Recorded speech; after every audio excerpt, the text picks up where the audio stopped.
Daniel Lara Faría.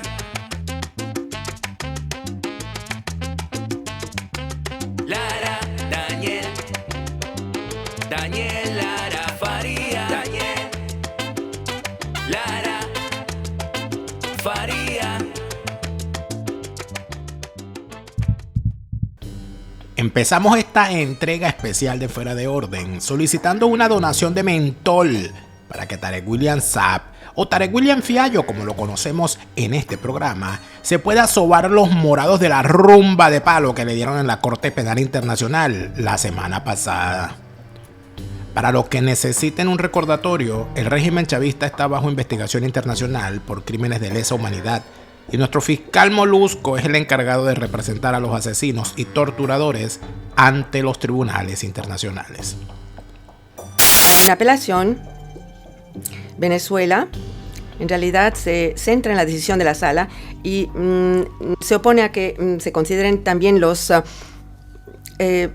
resúmenes de los casos, estos que son calificados por Venezuela como fichas o asuntos, que Venezuela proporcionó en sus 3 presentaciones después de presentar su solicitud.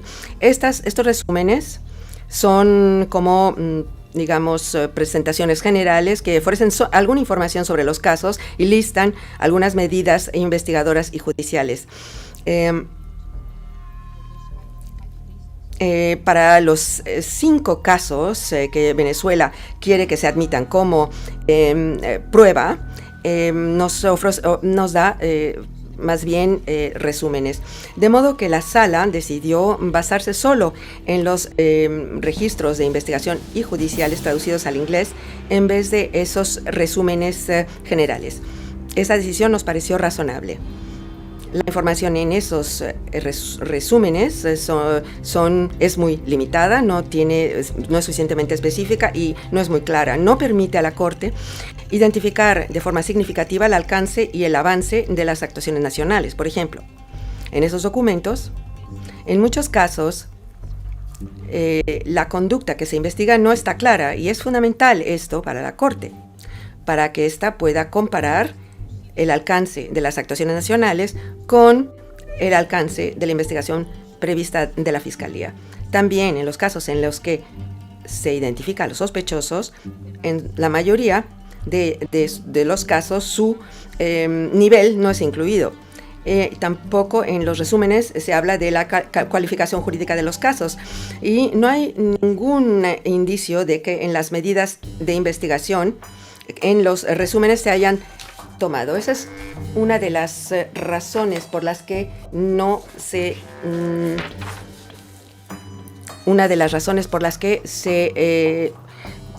pudo basarse la sala en estos resúmenes.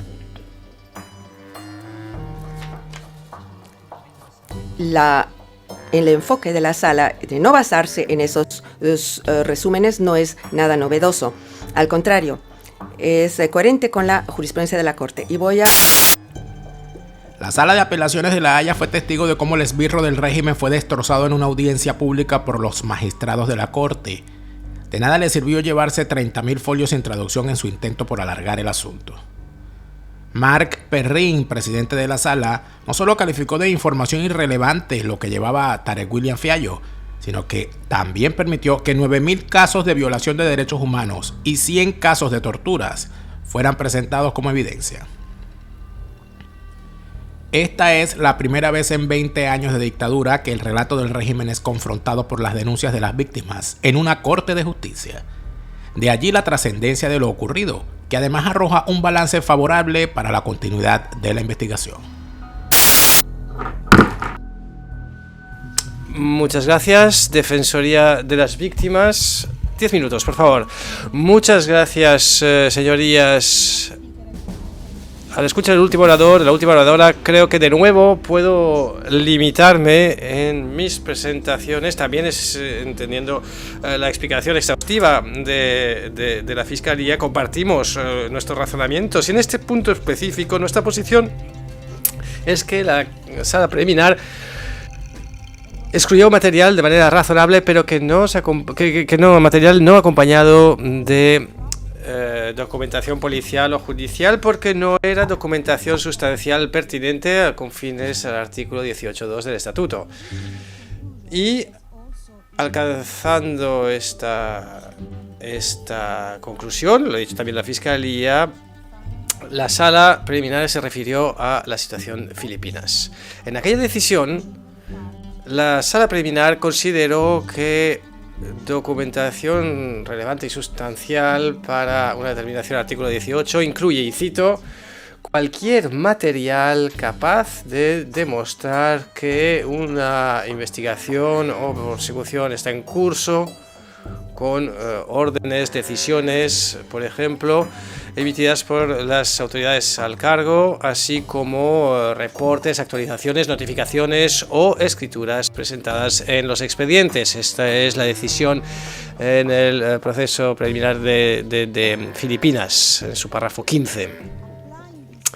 Al aplicar estos estándares a la situación venezolana, la sala preliminar consideró a propósito que los documentos o los elementos que no eran documentos policiales o legales no podían demostrar que las investigaciones seguían en Venezuela. El enfoque de la sala preliminar, a nuestro parecer, fue razonable. Documentos no originales o que no se basan en documentos originales no permiten diferenciar las alegaciones de los hechos. Permitir esos documentos permitiría a los estados presentar querellas por el artículo 18 en base a procedimientos inexistentes. En realidad, la sala de apelaciones ha decidido en la situación de Filipinas que, con fines de cuestionamiento de la admisibilidad según el artículo 18, un Estado tiene que demostrar, y también lo ha dicho la Fiscalía,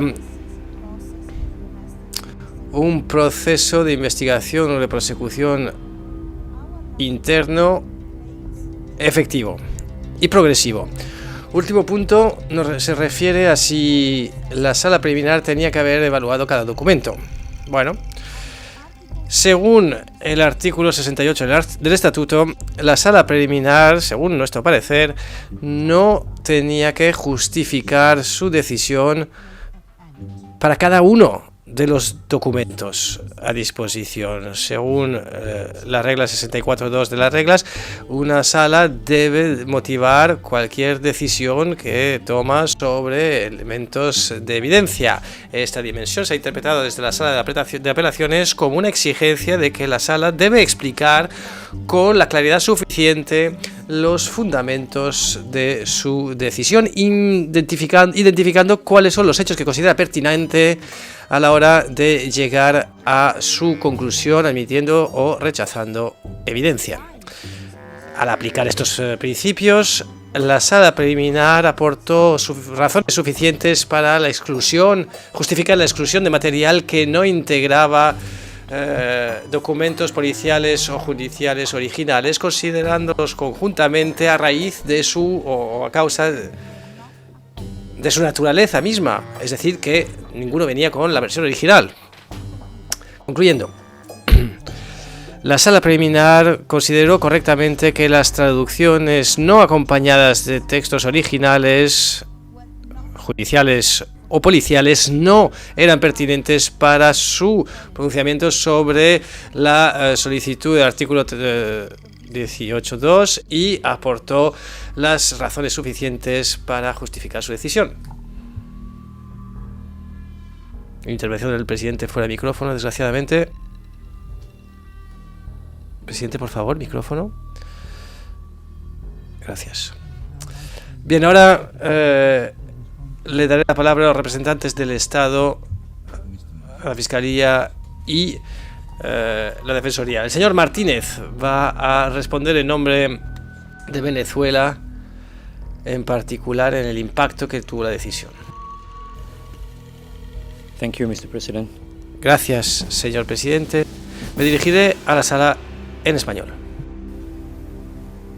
Para responder a la pregunta sobre el impacto que tuvo la decisión de la Sala de Cuestiones Preliminares al excluir material probatorio, vamos a proyectar en el canal de la Evidencia 2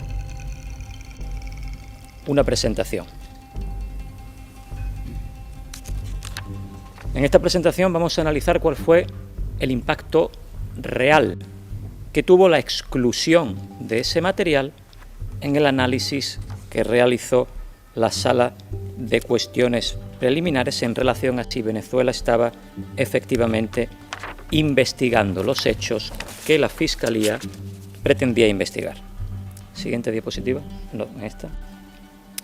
Como pueden ustedes ver, entre el año 2018 y el año 2021 que se desarrolló el examen preliminar, Venezuela trasladó en un primer momento 780 casos al momento de la solicitud de inhibición del artículo 18.2, es decir, el 15 de abril de 2022. En un primer momento dio un traslado de un universo de 704 casos que respondían al cuestionario remitido por la Fiscalía el 30 de abril de 2020. Y el resto de casos por los que se llegó a 780 demuestran la buena fe de Venezuela, porque se trataban de casos que habían sido denunciados en informes internacionales de organismos de derechos humanos, pero que no habían sido denunciados en sede judicial interna del país, siendo un principio general del derecho que el denunciante tiene que acudir primero a la jurisdicción doméstica, como se puede observar en el Sistema Interamericano de Derechos Humanos, en el Tribunal Europeo de Derechos Humanos o en los comités de Naciones Unidas. En total, Venezuela trasladó 18.200 páginas, que llegarían a 30.000 posteriormente.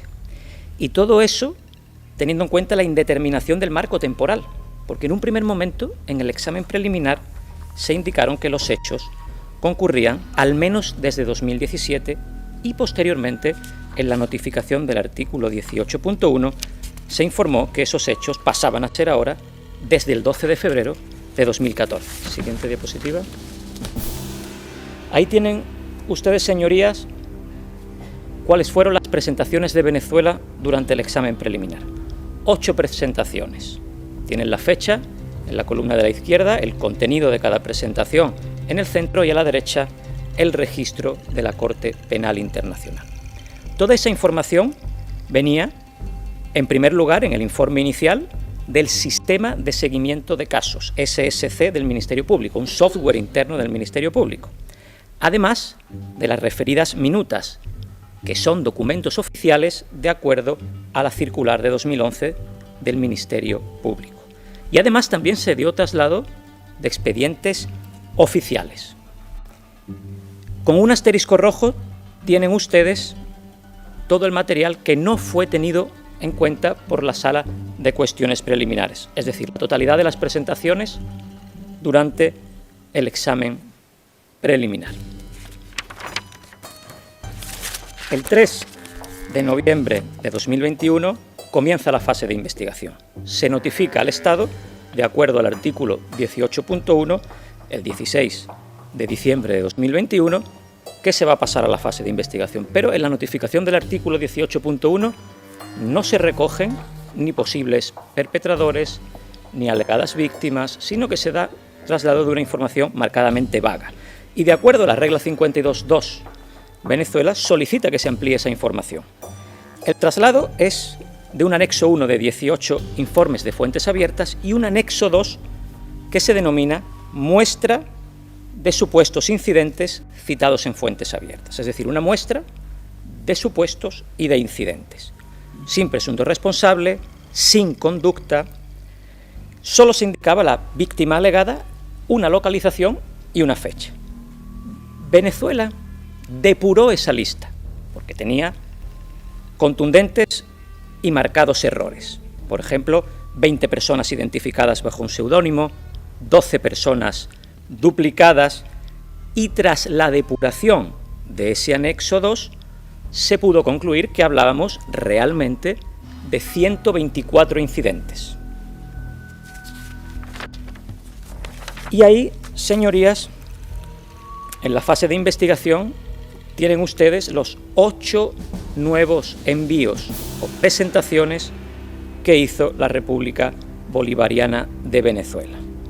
Nuevamente, las fuentes documentales de esas presentaciones fueron las minutas, documentos oficiales que maneja el Ministerio Público de Venezuela de acuerdo a una disposición interna del país, que es la Circular 2011, documentos marcadamente detallados, que si hay oportunidad podremos posteriormente exhibir uno. Y además, expedientes oficiales. Nuevamente, con un asterisco en rojo, tienen ustedes la documentación que no fue tenida en cuenta por la Sala de Cuestiones Preliminares y, como pueden ver, es la práctica totalidad de la documentación trasladada por el Estado de Venezuela. Siguiente diapositiva. Solo tuvo en cuenta la presentación de 20 de marzo de 2023. La Sala de Cuestiones Preliminares no valoró las minutas enviadas, ninguna, en relación a esos 124 incidentes del anexo 2, ni en español ni en inglés. Y además solo valoró 64 expedientes judiciales oficiales en inglés de los 124 incidentes del anexo 2. Única información medianamente concreta que recibió el país, desde la apertura del examen preliminar hasta la actualidad. Siguiente diapositiva. Y esta es, señoría, la pregunta que nos tenemos que hacer. La Fiscalía ha afirmado que, aun cuando se hubieran tenido en cuenta esos medios de prueba, no habría afectado a la decisión de la Sala de Cuestiones Preliminares. Pero este es el esquema que acredita que si se hubieran tenido en cuenta esos materiales, se podría haber acreditado que los 124 incidentes trasladados de acuerdo a la regla 52.2 estaban cubiertos ya por la jurisdicción interna de Venezuela. Como pueden ver en ese esquema, en la parte izquierda tienen el número de incidente. Hemos eludido poner el nombre de ninguna alegada víctima. Y en la parte derecha tienen el número de registro de la causa interna que existe en la jurisdicción venezolana. Como pueden ver, como segunda ronda de la paliza, la sala concluyó que el régimen no ha investigado ni tiene intención de investigar las atrocidades denunciadas por las víctimas. Como ñapa, los acusaron de buscar chivos expiatorios entre los más pendejos.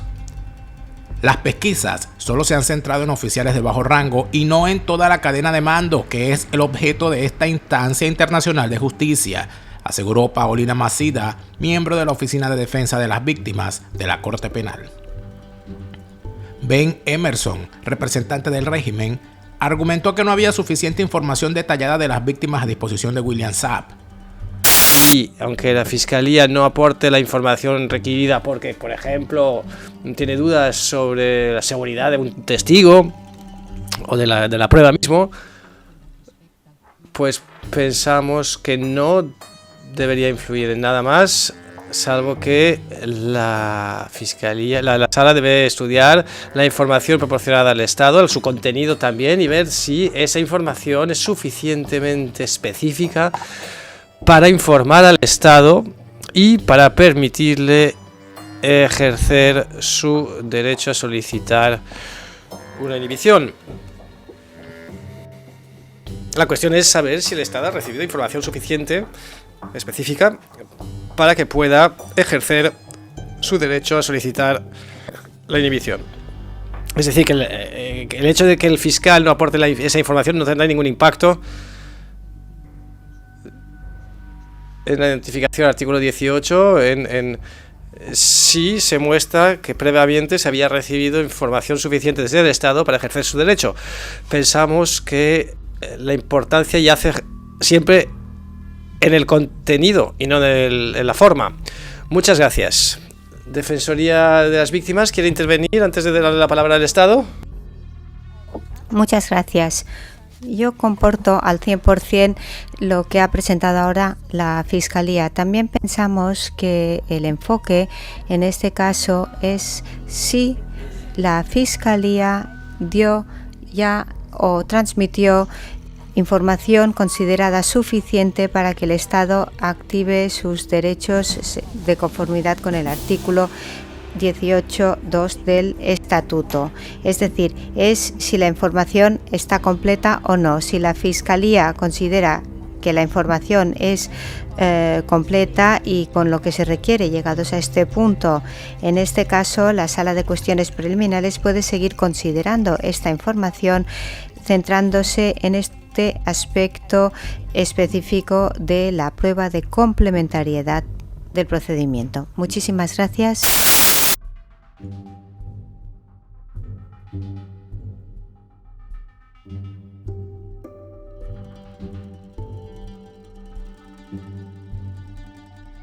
Se lo va a llevar un camión de helados el amigo de los ratones queriendo saber dónde guardan el queso.